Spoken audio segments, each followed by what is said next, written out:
Hello friends, welcome to my channel Sahu science classes. तो जैसा कि आपने थंबनेल देखा होगा कि इस थंबनेल में आपने ये चीज़ नोटिस की होगी कि आज की जो वीडियो है वो एसएससी जीडी, ग्रुप डी और लेखपाल के जो एग्ज़ाम होने हैं और जो कि बहुत पास में है उनके लिए बहुत ज़्यादा इंपॉर्टेंट है, क्योंकि उनमें आनी है जीके, जीएस और उनमें आनी है फिजिक्स। तो आज फिजिक्स के टॉप 100 क्वेश्चंस को करने वाले हैं जो कि आपके लिए रेलवे में, ग्रुप डी में बहुत ज़्यादा सहायक होने वाले हैं। एसएससी जीडी वालों के एग्जाम के लिए और लेखपाल के लिए भी बहुत इंपॉर्टेंट होने वाले हैं। इन 100 क्वेश्चनों को करके आप फिजिक्स के बहुत ज़्यादा इंपॉर्टेंट क्वेश्चंस कर लेंगे और ये सबसे ज़्यादा एग्जाम में पूछे गए हैं। तो शुरू करते हैं आज की वीडियो। आज का सबसे पहला क्वेश्चन है मात्रक एवं मापन से। फिजिक्स का ये हमारी वीडियो है और सबसे पहला क्वेश्चन जो पूछा गया है, सबसे पहला क्वेश्चन है आपका, निम्नलिखित में से कौन द्रव्यमान की इकाई नहीं है? जी हाँ, द्रव्यमान की इनमें से कोई इकाई कौन सी नहीं है द्रव्यमान की? तो आप जानते हैं द्रव्यमान क्या होता है। द्रव्यमान मास होता है और उसकी मेन जो एमकेएस पद्धति में होती है वो किलोग्राम होती है, ठीक है। लेकिन यहाँ पे पूछा गया नहीं होती है, यानी कि किलोग्राम होती है, ग्राम होती है और पौंड होती है, ठीक है। एमकेएस पद्धति, सीजीएस पद्धति और एफपीएस पद्धति, ठीक है। तो कौन सी बचती है? डायन। उत्तर हो जाएगा इसका डी, डायन। और आप ये चीज जानते हैं कि जो डायन होती है वो बल की सीजीएस पद्धति में इकाई होती है। उसके बाद है बल का मात्रक होता है। बल का मात्रक क्या होता है भाई? इसमें क्या हो जाएगा? किलोग्राम इंटू मीटर पर सेकंड स्क्वायर। कैसे हो जाएगा? एफ इजिकल्स टू क्या होता है भाई? F is equals to m a. M का क्या होता है? किलोग्राम, और ए का क्या होता है? मीटर पर सेकंड स्क्वायर। अगला क्वेश्चन, फेरड किसका मात्रक है? भाई फेरड बताना है आपको किसका मात्रक है। तो आपको पता होगा, फेरड आपने 12th क्लास में पढ़ा होगा कि फेरड जो होता है वो C is equals to q upon V, यानी कि वैद्युत धारिता का मात्रक होता है। तो उत्तर हो जाएगा थर्ड का C, वैद्युत धारिता का। ऊष्मा के यांत्रिक तुल्यांक का मात्रक क्या होता है? ऊष्मा के यांत्रिक तुल्यांक का मात्रक क्या होता है? तो यांत्रिक तुल्यांक का मात्रक आपको याद रखना है, जूल प्रति कैलोरी होता है। क्या होता है? जूल प्रति कैलोरी। बल की एसआई यूनिट क्या है भाई? हर किसी को पता है, न्यूटन हो जाएगी बल की एसआई यूनिट, ठीक है। उसके बाद प्रतिरोध को मापने की इकाई क्या है भाई? प्रतिरोध यानी कि आर, उसको मापने की इकाई क्या है भाई? इसको किस में मापते हैं? ओम में, ठीक है। इसका साइन ये होता है, ये क्या हो जाएगा? ओम। ऑप्शन हो जाएगा ए। उसके बाद है पृथ्वी से लेकर सूर्य तक की अनुमानित दूरी की लंबाई की यूनिट है। भाई पृथ्वी से लेकर सूर्य तक की जो अनुमानित दूरी मानी जाती है, जो दूरी, उसकी लंबाई की यूनिट किस प्रकार रखी जाती है? क्या यूनिट रखी जाती है? तो उसको बोला जाता है एस्ट्रोनॉमिकल यूनिट। क्या बोला जाता है? एस्ट्रोनॉमिकल यूनिट बोला जाता है। उसके बाद है निम्नलिखित में से सदिश राशि है। तो देखो भाई, सबसे पहले हम नीचे से बात करते हैं, बल और घनत्व, सदिश राशियां। अब देखो, बल तो होती है, ठीक है, बल होती है, लेकिन घनत्व होती है क्या? घनत्व नहीं होती। उसके बाद त्वरण और दूरी, त्वरण होती है, दूरी नहीं होती। चाल और त्वरण, त्वरण होता है, चाल नहीं होती। तो कौन सा उत्तर बचा? स्थिति और वेग, ये दोनों क्या होती हैं? सदिश राशियां होती हैं। आपने पढ़ा होगा स्थिति सदिश। निम्नलिखित में से कौन सा सदिश मात्रक नहीं है? कौन सा सदिश मात्रक इसमें से नहीं है? तो आपका क्या हो जाएगा उत्तर? भाई आवेग होता है, विस्थापन होता है, बल आगुण टाव होता है, गति नहीं होती है, ठीक है, गति नहीं होती है। उसके बाद है दूध का आपेक्षिक घनत्व ज्ञात किया जा सकता है। दूध का आपेक्षिक घनत्व ज्ञात किया जा सकता है। तो इसका उत्तर हो जाएगा भाई दूध का, या कुछ दूध से रिलेटेड कुछ भी आए तो उसका लैक्टो आ जाएगा बस, है ना। क्या हो जाएगा? लैक्टोमीटर आ जाएगा, ठीक है। उसके बाद है गाइगर मूलर काउंटर द्वारा जांच की जाती है। गाइगर मूलर काउंटर द्वारा जांच की जाती है। किसकी जांच की जाती है भाई? इसका उत्तर हो जाएगा रेडियो सक्रिय स्रोत के विकिरण की। किसकी? रेडियो सक्रिय स्रोत के विकिरण की। उसके बाद निम्नलिखित में से कौन सा यंत्र धातु भट्टियों के अंदर के तापमान को मापने के लिए सबसे उचित है? भाई धातु भट्टियों के अंदर के तापमान को मापने के लिए तो देखो भाई, थर्मामीटर तो हो ही नहीं सकता, ये तो इंसान के उसको मापता है भाई, है ना। तो इसका उत्तर क्या हो जाएगा? इसका उत्तर होता है पायरोमीटर। क्या होता है? पायरोमीटर होता है, ठीक है। उसके बाद आता है आपका, मृदा में जल तनाव मापने के लिए प्रयोग किए जाने वाले यंत्र को क्या कहा जाता है? मृदा में जल तनाव मापने के लिए प्रयोग किए जाने वाले यंत्र को क्या कहा जाता है? तो इसका उत्तर क्या हो जाएगा? उत्ताप मापी। क्या होता है? उत्ताप मापी।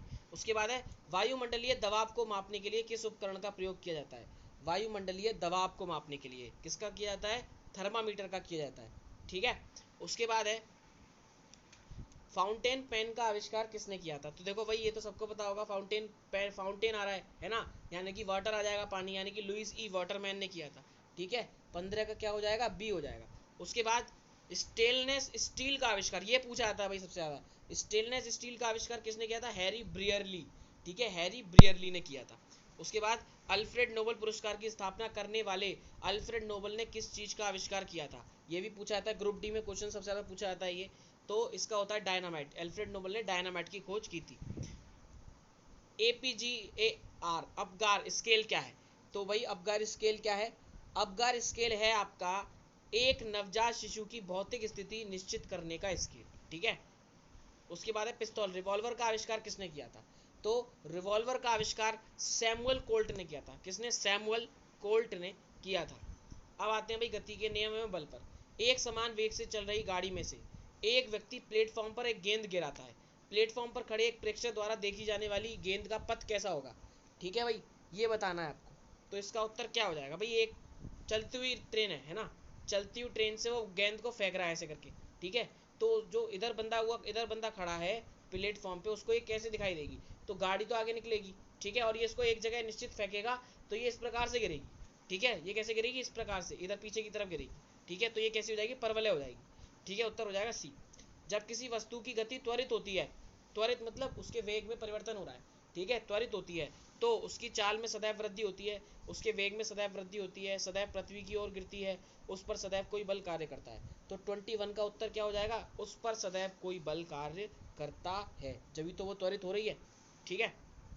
उसके बाद है न्यूटन का प्रथम गति नियम संकल्पना देता है ऊर्जा की, कार्य की, संवेग की, जड़त्व की। तो आपने 11th क्लास में ये पढ़ा होगा कि जड़त्व का नियम ही न्यूटन का प्रथम नियम होता है, ठीक है। गैलीलियो के गिरते शरीर के नियम को किस नाम से जाना जाता है, गैलीलियो के गिरते शरीर के नियम को, ठीक है। तो इसका उत्तर क्या हो जाएगा, न्यूटन का प्रथम नियम ही जो होता है कि कोई वस्तु विराम अवस्था में तो विराम में रहेगी, गति की अवस्था में गति की में रहेगी, जब तक कि उस पर कोई बाह्य बल ना लगाया जाए। भाई रॉकेट किस सिद्धांत पर कार्य करता है, ये वाली बात सबको पता है, प्रत्येक क्रिया के बराबर एक विपरीत प्रतिक्रिया होती है फिजिक्स में, तो न्यूटन का तृतीय नियम, उत्तर हो जाएगा ए। 24 का क्या हो जाएगा, ए।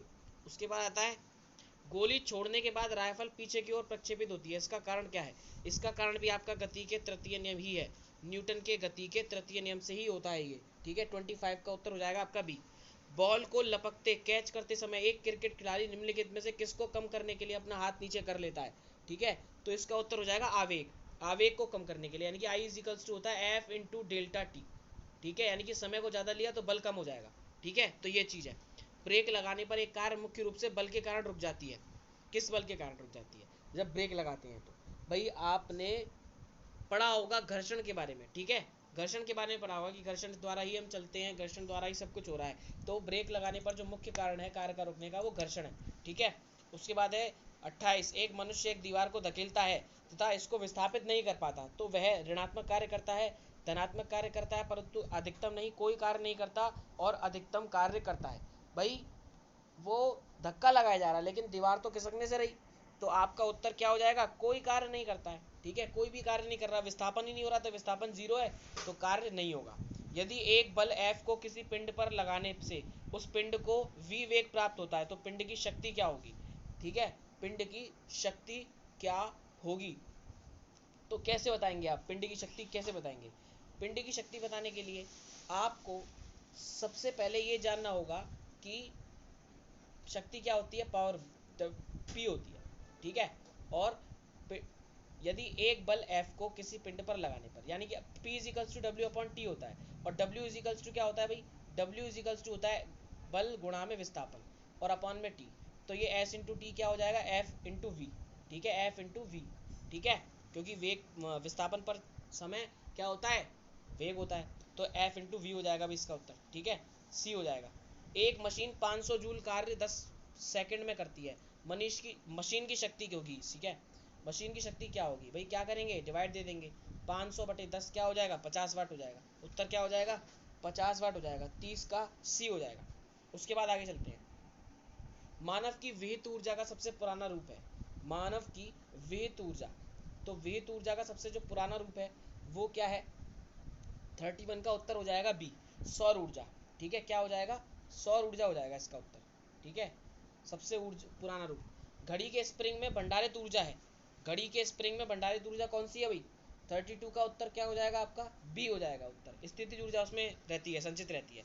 कोयले से वाणिज्यिक रूप से पैदा होने वाली ऊर्जा को क्या कहते हैं?